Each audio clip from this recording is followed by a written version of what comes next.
Bangladesh cricket board, Bangladesh cricket board BPL governing council BPL নিয়ে 11তম আসর নিয়ে যেই ধরনের ড্রামা করেছে এবং 12তম আসরের আগে যেই ড্রামা করে যাদের অনেকটা আমরা বলি না বাঙালি ভাষায় যে হাত পা ধরে রাজি করানো, খেলার জন্য রাজি করানো হয়েছিল, সেই ক্রিকেটারদের সাথে পরবর্তীতে যেই আচরণ করা হয়েছে, ভেতরের সকল কাহিনী গোমর ফাঁস করে দিয়েছেন এনামুল হক বিজয় কিছুক্ষণ আগে তার প্ল্যাটফর্ম থেকে লাইভে এসে।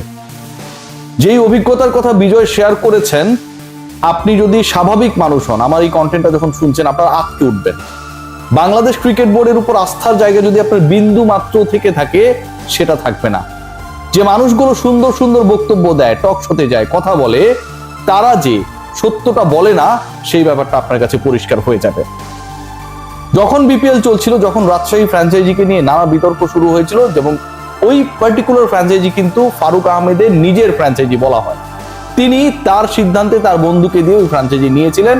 সেই গল্পটা আমরা মোটামুটি সবাই শুনেছি এবং এই সংক্রান্ত একটা অডিও রেকর্ডও ইলিয়াস হোসেনের পেজ থেকে আমরা পেয়েছিলাম। মজার ব্যাপার যেটা, সেই ফ্র্যাঞ্চাইজির হয়ে যারা খেলছিলেন, ইয়াসির চৌধুরী রাব্বি, এনামুল হক বিজয়, তাসকিন আহমেদ, তারা যখন রাজশাহীর শফিক সাহেব হোটেল ভাড়া দিতে পারছিলেন না, ট্রান্সপোর্টের ভাড়া দিতে পারছিলেন না, সব দিকে বাকি বকেয়ার চূড়ান্ত সিচুয়েশন, তখন তারা সিদ্ধান্ত নেন তারা বিপিএল খেলবেন না।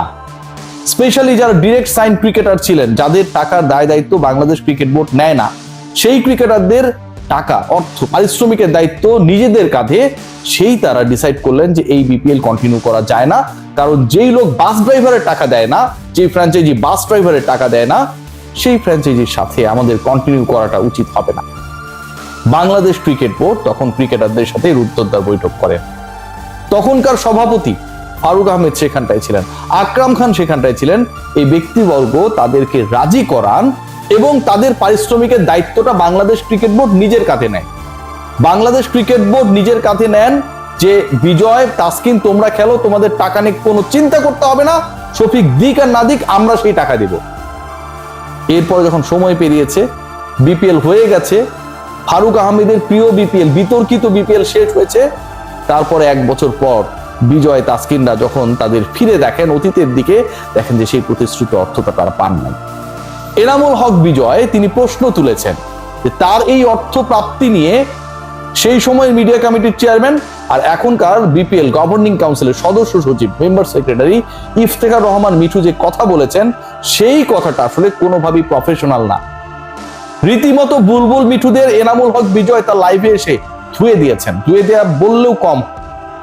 ইফতেখার রহমান মিঠু, যিনি বিভিন্ন প্রেস কনফারেন্সে যান গভর্নিং কাউন্সিলের সদস্য সচিব হিসেবে, এবং তাকে প্রশ্ন করা হলে তিনি একটা ব্যাপার ক্লিয়ার করেন যে যারা সন্দেহভাজন সেই ক্রিকেটারদের ব্যাপারে ইন্টিগ্রিটি কমিটির সুপারিশ অনুযায়ী বাংলাদেশ ক্রিকেট বোর্ডের বিপিএল গভর্নিং কাউন্সিল ডিসিশন নিয়েছে, তাদেরকে খেলানো হবে না। ইফতেখার রহমান মিঠুর বক্তব্যটা যদি আমি ছোট করে বলি, তাহলে বক্তব্য এটাই, অর্থাৎ নিষিদ্ধ ক্রিকেটার, সন্দেহভাজন ক্রিকেটারদের না খেলানোর সিদ্ধান্তের কথা তিনি জানিয়ে দেন। কিন্তু সেই তিনি আগের যে সিদ্ধান্ত তিনি জানাচ্ছেন, সেটা বিপিএল গভর্নিং কাউন্সিলের বর্তমান মেম্বার সেক্রেটারি হিসেবে। কিন্তু সেই মিঠু সাহেব যখন তার কাছে ক্রিকেটার তার পাওনা চান, তখন তিনি বলেন যে আগের বিপিএল এর সময় তো আমি বিপিএল গভর্নিং কাউন্সিলে ছিলাম না, তখন আমি ছিলাম বিসিবির মিডিয়া কমিটিতে। যেহেতু আমি পূর্ববর্তী বিপিএল এ কোনো গভর্নিং কাউন্সিলের দায়িত্বে ছিলাম না, পূর্ববর্তী বিপিএল এর আউটস্ট্যান্ডিং সলভ করার দায়িত্ব আমার না।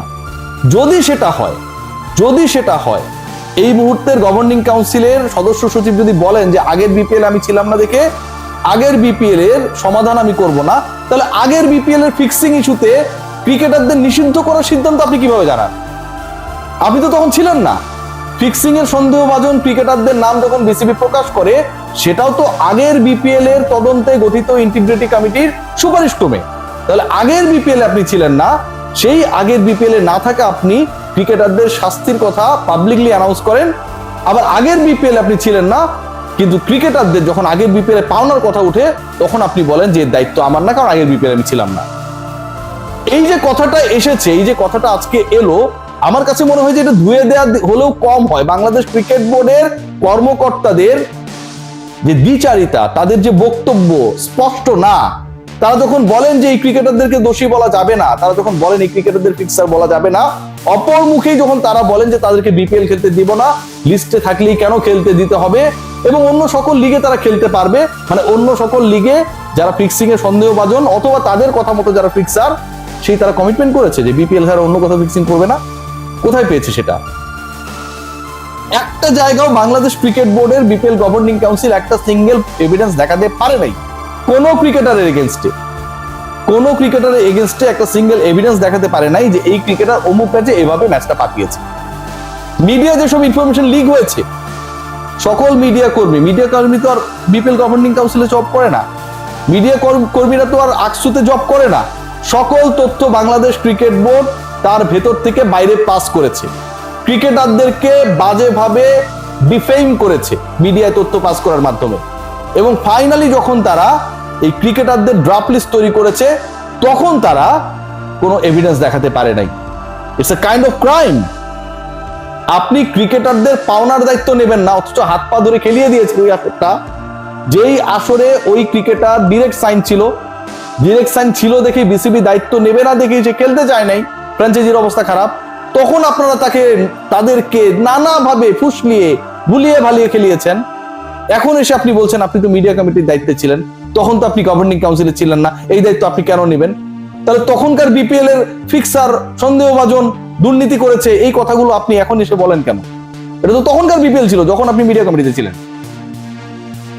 বাংলাদেশের ক্রিকেট কতটা আনপ্রফেশনালি হ্যান্ডেলড, 11th কিংবা 12th এডিশন যেটা আসছে, সেটা আজকের এই বিজয়ের লাইভ থেকে প্রকাশিত হয়ে যায়। একজন ক্রিকেটার রে ভাই, আপনি তাকে সোশ্যালি, ফিনান্সিয়ালি, স্কিল ওয়াইজ যেভাবে ড্যামেজ করেছেন, এই 9 ক্রিকেটারকে বাংলাদেশ ক্রিকেট বোর্ড যেভাবে ড্যামেজ করেছে, এটা পৃথিবীর ইতিহাসে বিরল।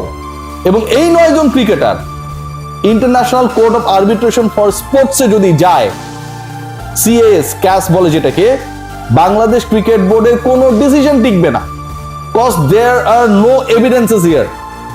কোনো এভিডেন্স নেই। ক্রিকেট বোর্ডের কাছে যদি কোনো ফুল প্রুফ এভিডেন্স থাকতো, এত সমালোচিত হবার পর বাংলাদেশ ক্রিকেট বোর্ড বসে থাকবে? বা এভিডেন্স থাকলে বাংলাদেশ ক্রিকেট বোর্ডের গভর্নিং কাউন্সিল, বিপিএল গভর্নিং কাউন্সিলের সদস্য সচিব বলবে যে তাদেরকে দোষী বলা যাবে না? যদি তারা দোষী না হয় তাহলে কোন দোষে তাদেরকে বিপিএল খেলতে দেবেন না ভাই? যদি তারা দোষী না হয় কোন দোষে বিপিএল খেলতে দেবেন না? সন্দেহের উপর ভিত্তি করে তো অনেক কিছুই হতে পারে।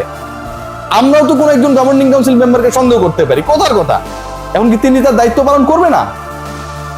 মজার ব্যাপার কি আপনারা জানেন যে সন্দেহ করে বিজয়দেরকে ক্রিকেট থেকে সরিয়ে রাখা হয়েছে, অথচ যেই ব্যাপারে এভিডেন্স আছে, অসংখ্য নারী ক্রিকেটার এই যৌন নিপীড়কদের ব্যাপারে মুখ খুলছে, প্রতিদিন খুলছে, মঞ্জুদের ব্যাপারে প্রমাণ থাকার পরও ভার্বাল স্টেটমেন্ট প্রত্যেকটা ক্রিকেটার যারা আমাকে ইন্টারভিউ দিয়েছে, অন্য মিডিয়া ইন্টারভিউ দিয়েছে, সরাসরি বলার পরেও বাংলাদেশ ক্রিকেট বোর্ড এই এভিডেন্স থাকার পরেও তার প্রিয় পাত্র মঞ্জুদের ব্যাপারে কোনো ডিসিশন নেয় না, সজল চৌধুরীদের ব্যাপারে ডিসিশন নেয় না। সজল চৌধুরী ইস্যুতে বাংলাদেশ ক্রিকেট বোর্ডের প্রেসিডেন্ট এবং সিইও গত 2-3 দিন আগে কি করেছে সেটা নিয়ে এক্সক্লুসিভ নিউজ আসবে, আগামীকালই করব, বি রেডি। আপনারা কি করেছেন, অথচ অন্য ব্যাপারে আপনাদের ঘুম ভাঙে না। সন্দেহ করেছেন, নিষিদ্ধ করে দিয়েছেন, অথচ যেই ঘটনাগুলো সন্দেহাতীত, নারীদের শরীরে হাত দেওয়ার ব্যাপারে প্রত্যেকটা মেয়ে মুখ খুলে, সেই ব্যাপারে আপনারা অ্যাকশন নিতে পারেন না। বাংলাদেশ ক্রিকেট বোর্ডের চোখ বাঁধা, হাত বাঁধা, কান সবকিছুতে যেন তুলা লাগানো, কোনো কিছুই শোনে না। অদ্ভুত এক উটের পিঠে চলছে।